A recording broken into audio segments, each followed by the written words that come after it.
Yeah, the funny thing is, I feel the Flutter community is very big, but at the same time, it's also very small. It's in a Yeah. weird situation. Um, I'm pretty happy about being a part of it.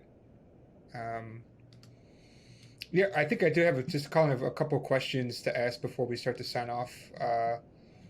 One of them is, you know, as being somebody who has a developer background, like, what do you have any like tips or tricks that you would like to tell like beginners or people who are just moving up to intermediate to when they're making their Flutter apps? Do you have any kind of advice for them? Um, See, for people who are learning Flutter, I would say that the best thing you can do is to um, probably lean on the code labs and videos that are made by Google and by other people in the community to help teach people. Some people think that they need to figure out everything all alone. I've been guilty of that before, and it really isn't the most effective way. In fact, oftentimes it gets people frustrated and they give up.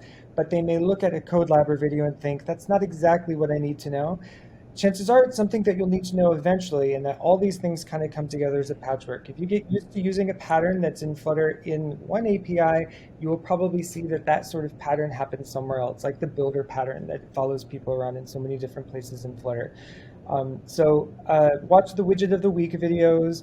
They're so good. That's honestly, I think, the best videos. Also, watch the boring show, which is where you can watch engineers from Google coding a Flutter app in real time and talking about it. And we call it boring because it's slow, so you can just watch it on like 1.5x on YouTube, and so it goes a little bit faster.